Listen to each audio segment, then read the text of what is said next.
Members of the Senate are focusing on gun rights in the wake of the Supreme Court's Bruen decision. Justice's ruling this morning, it conflicts with the Second Amendment's right to bear arms. Major Second Amendment case. A critical moment for AR-15 owners nationwide. Everything just changed for gun owners in America. The Supreme Court has made several quiet but powerful decisions that could shape the future of the AR-15, concealed carry rights, and the Second Amendment itself. This is not just legal, this is the highest court in the land sending a message. Some cases were denied, some were accepted, but the overall picture is becoming crystal clear. The court is picking its battles and drawing lines that may shake up every state law from coast to coast. This video is your full breakdown of the biggest legal developments affecting firearm rights in 2026. Whether you carry, own an AR-15, or support the right to keep and bear arms, this information is critical, and the more you know, the more prepared you will be to protect your rights. Before we begin, please subscribe to Firearms Law Advisor and enable notifications.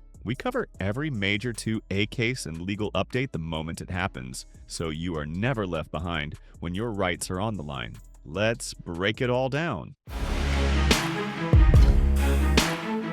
Chapter 1. 4 cases. Shape the future. 4 key Supreme Court cases are reshaping the landscape of gun rights in America. Each of these lawsuits involves a different part of the Second Amendment puzzle, and together they define what is at stake in 2026. These are not isolated state battles. They are national-level legal fights with the power to change how the Constitution is interpreted across all 50 states. Let's break them down one by one so you understand their importance. Snope v. Brown targets California's so-called assault weapon ban, including the AR-15. Ocean State Tactical v. Rhode Island challenges the 10-round magazine limit. Wolford v. Lopez attacks Hawaii's registration and permit laws for firearms. United States v. Hamani addresses what it means to be a prohibited person in a federal criminal context. Each case puts a different part of the Second Amendment under the microscope. Together, they show how deeply divided the lower courts still are, even after the Supreme Court's Bruen ruling. This matters because the court uses these legal disagreements as a reason to step in or step back. These are not just legal arguments. There are battles over how much control the government should have over what you can own, how you carry, and whether the Second Amendment still means what it was originally written to protect. Chapter 2.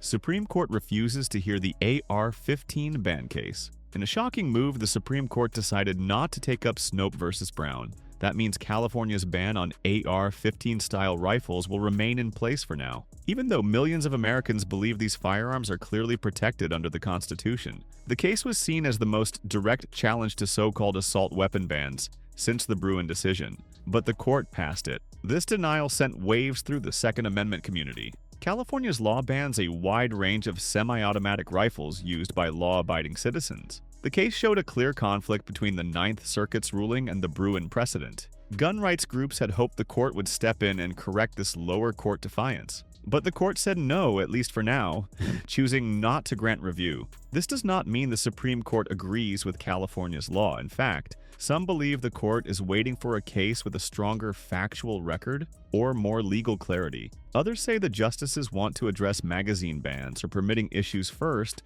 before taking on semi-automatic rifles. Whatever the reason, this was a missed opportunity for immediate clarification. And for now, California's AR-15 ban survives, leaving millions of gun owners without federal relief. Chapter 3. Magazine ban may be the next big fight. While the court denied the AR-15 case, attention is now shifting to the challenge against magazine bans, specifically the case Ocean State Tactical v. Rhode Island. This lawsuit questions the constitutionality of restricting magazine capacity to just 10 rounds. Gun rights advocates argue that these magazines are commonly owned and widely used, making them clearly protected under the Second Amendment. And now, this case may be the one the court uses to take a stand. The Rhode Island law bans possession of magazines that hold more than 10 rounds. Millions of Americans already own these magazines for lawful self-defense. The case directly tests the common use standard laid out in previous rulings. The justices requested a full response from the state, signaling strong interest. That final detail is critical. When the court asks for a response instead of denying a case outright, it means at least one justice is seriously considering whether to grant review. If accepted, this case could become the most important gun rights battle since Bruen, with the power to overturn magazine bans in every state where they exist. Chapter 4. Hawaii's firearm permit laws under fire. The third case in the spotlight is Wolford versus Lopez, challenging Hawaii's strict firearms permitting and registration requirements. In Hawaii, residents must go through multiple layers of government control just to legally own or carry a firearm. The state's entire system was built on discretionary approval, something directly at odds with the shall issue standard clarified by Bruin.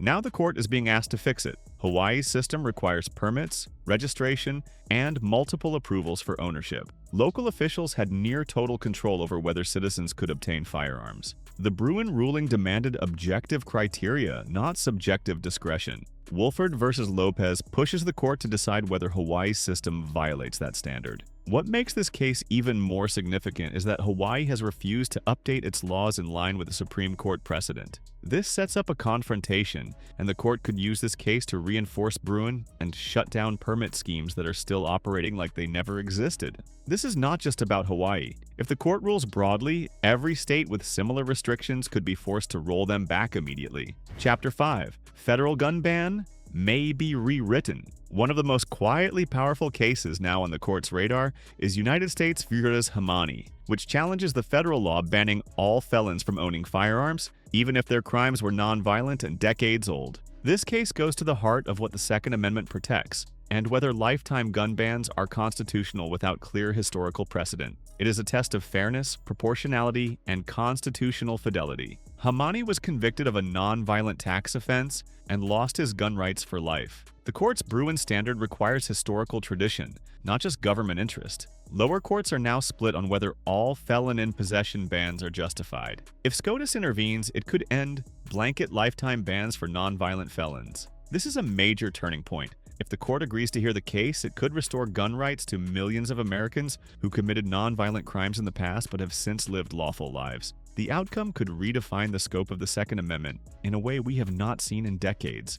Chapter 6. Why this Supreme Court term could change everything. What makes this Supreme Court term different is the sheer volume of Second Amendment cases lined up, and the court's repeated signals that it is not done reshaping gun law in America. From AR-15s to magazines to permits and felon rights, every angle of the debate is now one step away from a possible nationwide ruling. And the direction is clear. Scrutiny is increasing on states and agencies. SCOTUS has already set precedent with Bruin and Caniglia versus Strom. Multiple cases were denied review, but others received serious attention. The court's silence can be strategic, waiting for the perfect vehicle. Conservative justices may be laying the groundwork for a larger shift. The big question now is not whether the court will speak on gun rights again, but when and how forcefully. With several cases just a vote or two away from full review, we could be entering a new phase where the Second Amendment receives the strongest judicial protection in modern history.